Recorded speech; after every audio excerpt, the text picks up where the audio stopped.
Camarades, mesdames et messieurs, chers invités, je prends la parole en cet instant solennel, animé d'une joie et d'un réel bonheur, de vous voir si nombreux rassemblés dans cette salle, à cette cérémonie d'apothéose des festivités marquant les 10 années d'existence de l'Union des nouvelles générations, notre parti politique. Votre présence massive en ces lieux, responsable et militant de l'UNG, alliés politiques et invités, constitue pour nous un gage de solidarité dont nous mesurons la symbolique à sa juste valeur. Soyez-en tous sincèrement remerciés. Je voudrais associer à ces remerciements le nom de notre invité spécial, le président Aboudraman Sangaré. Président Sangaré, c'est toute l'UNG que tu honores par ta présence effective à cette cérémonie. Que ce soit en Côte d'Ivoire ou ailleurs, tu es une personnalité politique, connue et reconnue pour ton abnégation, ton génie politique, ta statue d'homme d'État, ta loyauté et ta fidélité à notre référent politique, le président Laurent Gbagbo. Tu es une référence politique et une source de motivation pour toute notre génération. Merci de nous accepter à ton école. Merci de nous enrichir de ton intarissable expérience d'homme politique. L'Union des nouvelles générations est extrêmement honorée de ta présence, qui donne à cette cérémonie un cachet particulier. Une fois de plus, merci pour tout. Merci de si bien garder le temple en l'absence du président Laurent Gbagbo.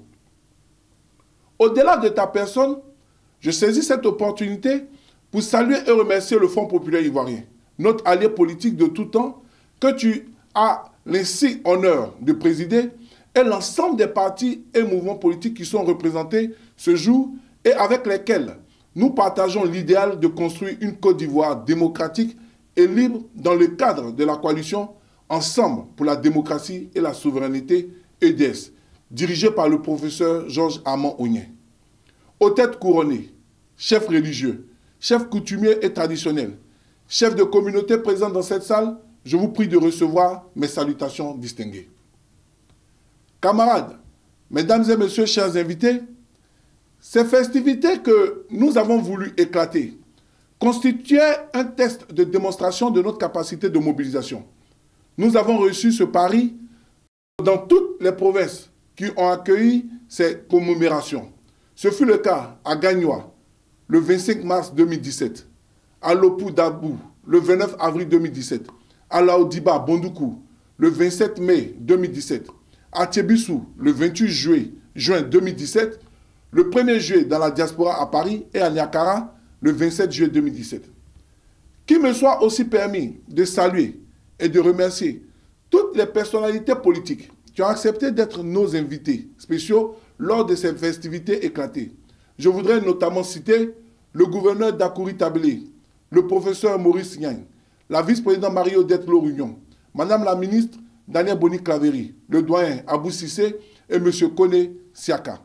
Recevez en mon nom personnel et au nom de l'ensemble des militants de l'UNG nos remerciements pour avoir accepté d'associer vos noms et vos images à chacune de nos différentes étapes de festivités. J'associe à ces hommages l'une des nôtres, qui nous a malheureusement quittés, l'ex-vice-présidente de l'UNG, Léa Kanga. L'UNG lui sera éternellement reconnaissante pour tout ce qu'elle nous a apporté et que la terre lui soit légère. Camarades, mesdames et messieurs, chers invités, j'aurais aimé être parmi vous. Malheureusement, pour la énième fois, depuis le 11 avril 2011, je suis obligé de m'adresser à vous via les nouvelles technologies, car contraint à l'exil par ceux qui ont accédé au pouvoir par les armes dans notre pays. 6 ans après, le pouvoir Ouattara continue d'être animé par la même haine viscérale du pro-Gbagbo. Impopulaire et incapable de trouver de vraies solutions aux nombreux problèmes des Ivoiriens, il continue de s'adonner à des accusations fallacieuses, grotesques, de déstabilisation du régime. Ce pouvoir croit ainsi, par de tels grossiers montages, freiner notre détermination, notre loyauté, notre fidélité inébranlable au président Laurent Gbagbo. Ce n'est que peine perdue. Ces harcèlements politiques, devenus quasi quotidiens, ne font que renforcer notre conviction et notre volonté à continuer ce combat qui aboutira sous peu à la naissance d'une Côte d'Ivoire démocratique et libre. Mon engagement restera baissé par les valeurs démocratiques héritées du président Laurent Gbagbo, dont l'une d'entre elles est la cession au pouvoir d'État par la seule volonté du peuple et non par les raccourcis des armes et la violence politique. Le peuple de Côte d'Ivoire, debout comme un seul homme, conduira inéluctablement ce pouvoir moribond à sa dernière demeure en 2020.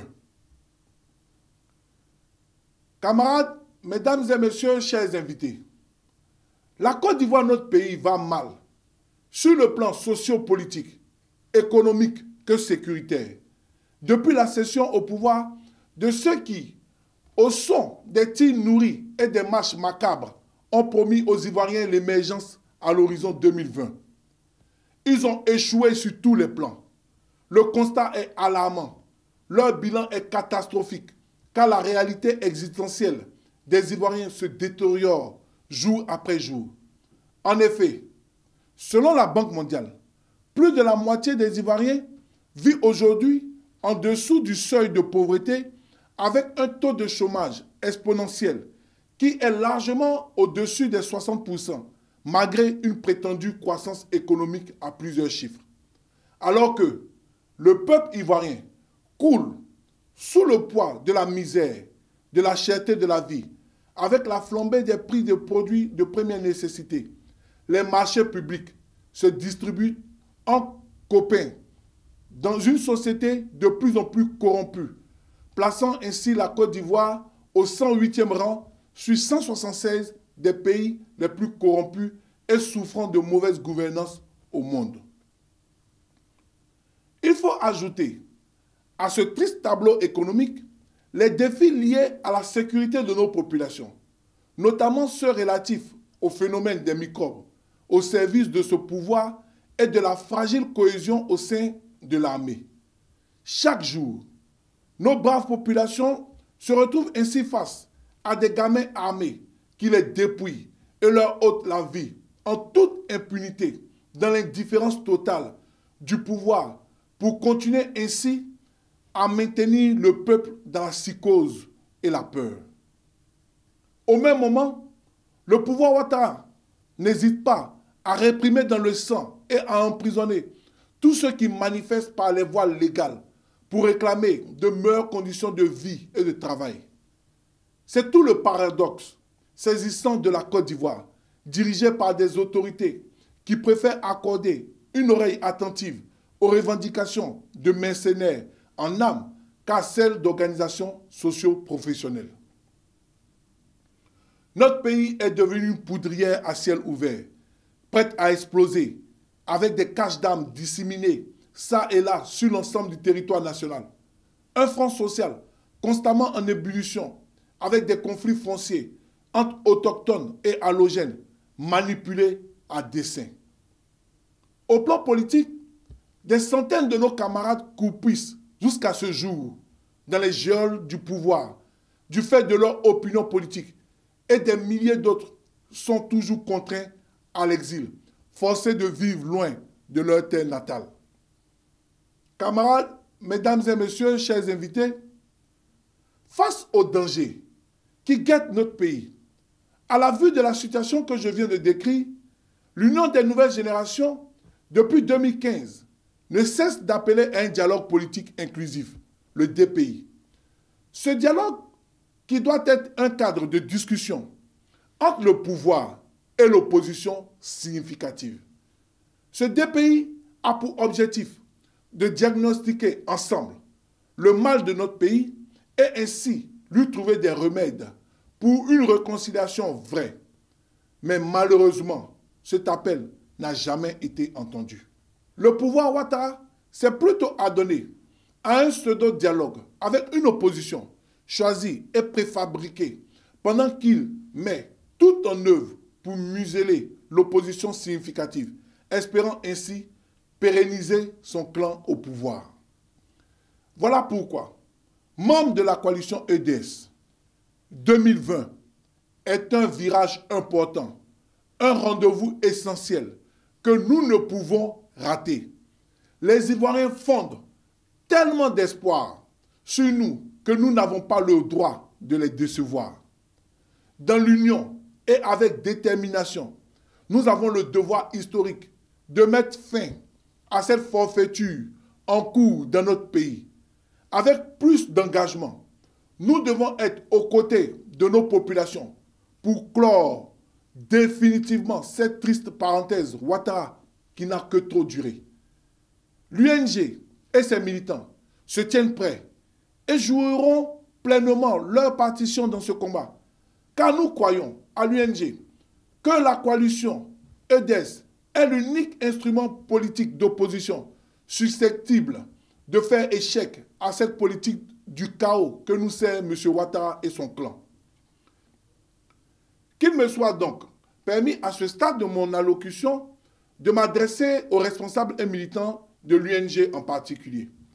Camarades responsables et militants de l'Union des Nouvelles Générations, que de défis relevés lors de ces festivités éclatées, que de chemins parcourus depuis le 25 juillet 2007, date de la création de notre parti.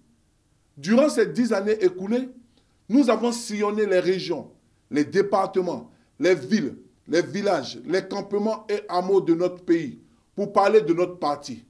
Nous avons fait connaître les valeurs qui fondent notre action politique. Nous avons implanté des bases et nous avons ainsi renforcé notre capacité de mobilisation. Ce ne fut pas toujours aisé. Nous avons souffert des critiques. Certains avaient prédit que nous serions les premiers à quitter le navire lorsqu'il allait chavirer. Mais 10 ans après, malgré les difficultés, l'exil, la prison, nous sommes demeurés fidèles et loyaux au combat du président Laurent Gbagbo.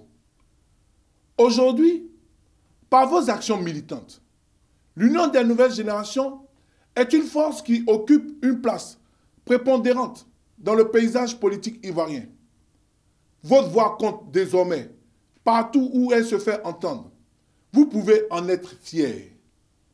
Par votre engagement, vous continuez de démontrer à ceux qui en doutent encore que l'Union des Nouvelles Générations est une force de mobilisation avant-gardiste de la lutte pour une Côte d'Ivoire libre et prospère. Camarades responsables et militants, notre position actuelle nous oblige à plus de responsabilités. Nous n'avons pas le droit de nous reposer sur nos lauriers et de baigner dans l'autosatisfaction. Bien au contraire, il nous faudra encore redoubler d'efforts et d'engagement, aussi bien dans les combats politiques à venir que dans notre politique d'implantation du parti à l'intérieur et à l'extérieur de la Côte d'Ivoire. Continuons en toute humilité d'apprendre auprès de nos alliés politiques dont les expériences politiques sont reconnues de tous et continuons de partager aux besoins notre expérience afin d'enrichir le débat en interne et au sein de la coalition à laquelle nous appartenons. Chers camarades, une nouvelle décennie commence pour nous, au cours de laquelle nous devons continuer de renforcer notre capacité de mobilisation, notre proximité avec les populations, renforcer notre politique sociale à l'égard des populations vulnérables et défavorisées, mais aussi nous positionner comme une force de proposition, d'où l'urgente nécessité d'actualiser notre projet de société. Car comme nous le constatons tous, le monde, particulièrement notre pays, s'est considérablement métamorphosé en une décennie, avec l'avènement d'une nouvelle société de l'information et de communication ouverte, qui nous impose de nouveaux modèles de gouvernance de la chose publique et de l'exercice de la solidarité. Notre société numérique 2.0 nous oblige à repenser notre politique de développement humain qui ne peut désormais échapper aux grandes causes mondiales affectant notre pays et le continent africain. Ainsi, le modèle de développement humain prôné par l'Union des Nouvelles Générations doit être un modèle de développement solidaire qui prend en compte la question, par exemple, de l'immigration clandestine des jeunes au départ de la Côte d'Ivoire, la problématique du changement climatique et son impact sur les cycles de production agricole et sur l'érosion de nos côtes. La question de l'impact des habitudes alimentaires sur la santé et la qualité de vie de nos concitoyens en milieu urbain en Côte d'Ivoire. Nous devons, chers camarades, repenser la couverture sanitaire universelle sous-jacente pour qu'elle puisse s'étendre à toutes les classes socio-professionnelles, y compris le monde paysan, les personnels de maison, les acteurs du secteur informel, les familles en errance, aujourd'hui en Côte d'Ivoire, parce qu'illégalement déguerpis de leur lieu d'habitation et privés du droit élémentaire au logement par le régime Ouattara. Ce droit de couverture sanitaire universelle doit aussi couvrir les personnes en situation de chômage et d'handicap, le personnel religieux, les personnes du troisième âge, les veuves, les enfants, les orphelins de guerre, mais aussi les artistes ou auteurs d'œuvres de l'esprit. Le développement humain prôné par l'Union des nouvelles générations doit s'employer tout particulièrement à solutionner l'épineuse problématique du chômage des jeunes en traitant désormais le mal à la source par la mise en adéquation de la formation et des besoins du marché de l'emploi. Nous devons pour cela exploiter par exemple la piste des nouveaux métiers du numérique, véritable pourvoyeur d'emploi dans le monde. Pour y parvenir, le projet de société de l'UNG doit associer le monde de l'entreprise à la formation et à la recherche scientifique dans le cadre d'une réforme du secteur formation-emploi, introduisant les contrats de formation en alternance, de professionnalisation et d'apprentissage qui sont des contrats de travail partiels, incluant une formation diplômante et la convention industrielle de la formation par la recherche qui lie dans un accord tripartite étudiants, laboratoires universitaires et entreprises. Cette réforme du secteur éducatif, par approche participative avec les acteurs du secteur, induira nécessairement une réforme institutionnelle de l'enseignement supérieur et de la recherche scientifique, visant à rendre progressivement nos universités autonomes, car elles doivent être de véritables centres productifs, fournisseurs de services intellectuels au secteur privé et aussi à l'État. Camarades, pour une réduction significative du taux de chômage de jeunes ainsi formés, la création d'une banque nationale d'entrepreneuriat jeune sera un maillon indispensable de la chaîne. L'entrepreneuriat restant, à nos yeux, l'une des solutions les plus efficaces pour lutter contre le fort taux de chômage de la jeunesse ivoirienne. Cette banque que nous proposons, qui est différente autant dans son fonctionnement que dans sa gestion des fonds alloués à la jeunesse, elle pourra alors contribuer à solutionner l'épineuse question du financement et du cautionnement des initiatives des jeunes entrepreneurs ivoiriens. Quant à la gouvernance, il paraît impérieux de ramener le développement au niveau local. Il nous faut absolument parachever la politique de décentralisation par une réforme institutionnelle qui intégrera la provincialisation de la Côte d'Ivoire. C'est ainsi que nous donnerons l'opportunité à nos régions et chaque département de Côte d'Ivoire de profiter directement de leurs richesses. La mise en commun de toutes ces synergies pour booster le développement de notre pays exige de prendre aussi en compte le rôle politique et économique que peut jouer notre diaspora dans le développement de la Côte d'Ivoire, ainsi que diverses questions touchant à la vie de notre nation.